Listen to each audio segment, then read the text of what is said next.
The Forgotten Apartment.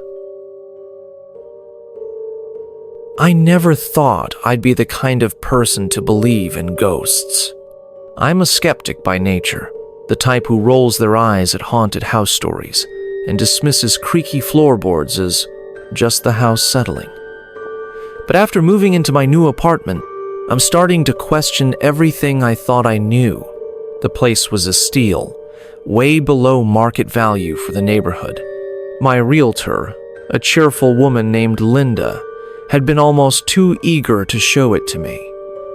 "It's been vacant for a while," she said, her smile a little too wide, "but it's got great bones." Great bones, sure, but also something else. The first night I moved in, I heard the knocks. 3 sharp raps on the door spaced evenly, like someone was politely asking to be let in. I figured it was a neighbor welcoming me to the building, but when I opened the door, the hallway was empty. No one there, not a sound. I shrugged it off. Maybe it was kids playing a prank, or maybe I was just tired from moving boxes all day. But then, the lights started flickering. At first, it was just the bathroom light. I'd flip the switch, and it would buzz and sputter like it was about to die. Then it would stabilize, casting an eerie yellowish glow.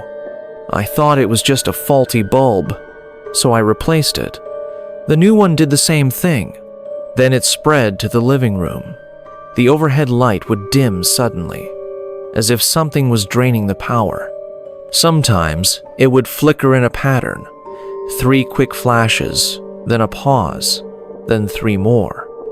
It felt deliberate, like a signal. The sounds were the worst, though. It started with the walls. At first, it was just faint scratching, like a mouse or a squirrel might make, but it grew louder, more insistent. It wasn't random, it had a rhythm to it. 3 scratches, then silence. 3 knocks, then silence. 3 flickers, then silence. I tried to ignore it. I told myself it was just an old building settling, or pipes creaking, or my imagination running wild. But then I heard the whispers. They were faint at first, barely audible over the hum of the refrigerator. But as the days went on, they grew louder. I couldn't make out the words. It was more like a low, guttural muttering, coming from the walls.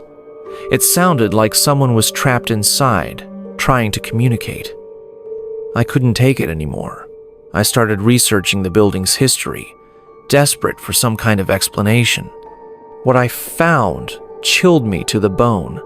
The apartment had been vacant for nearly a decade.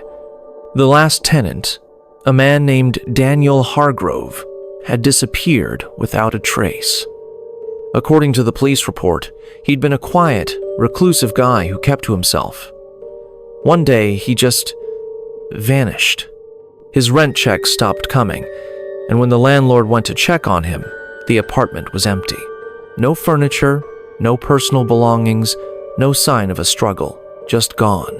But that wasn't the weirdest part. As I dug deeper, I found an old newspaper article from the 1980s.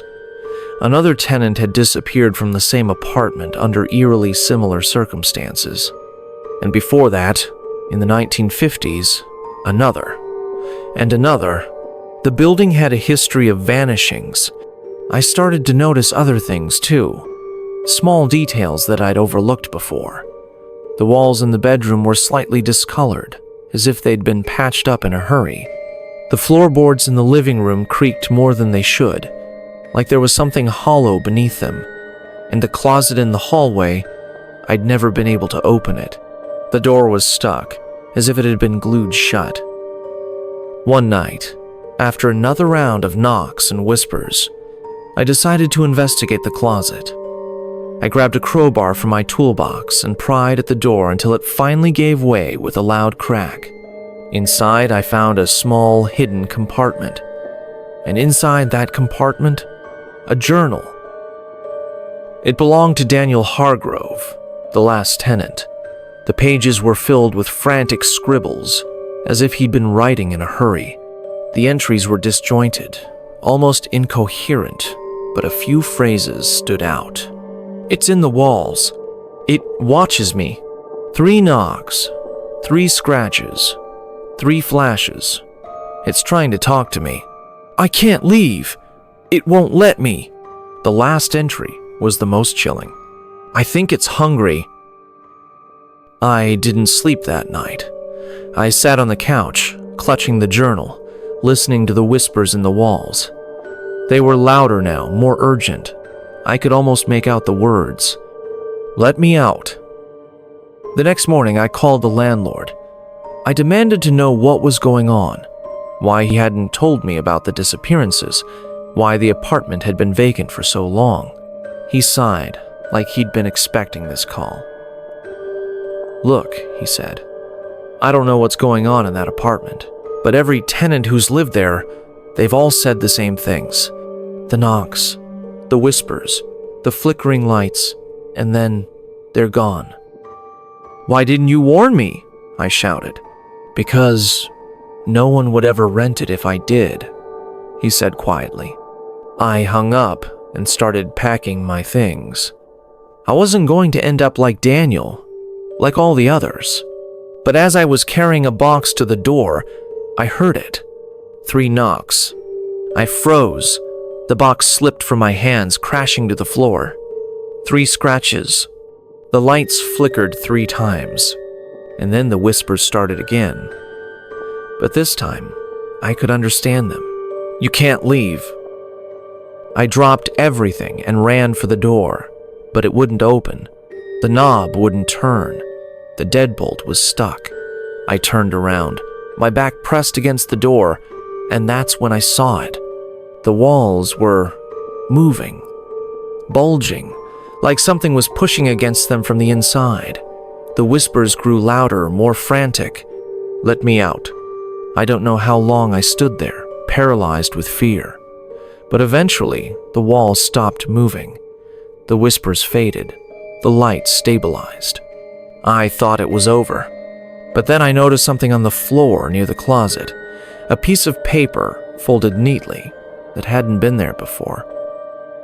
I picked it up with trembling hands and unfolded it. It was a note, written in the same frantic scrawl as Daniel's journal. It's your turn now. I've been sitting here for hours, typing this out. The knocks have started again. The whispers are getting louder. I don't know what to do. I don't think I can leave. I think it's hungry. Update. This is my last post. The whispers are too loud now. I can feel it in the walls, watching me, waiting. I don't have much time. If anyone finds this, don't come looking for me. Don't rent apartment 3B. Whatever you do, don't let it out. It's too late for me.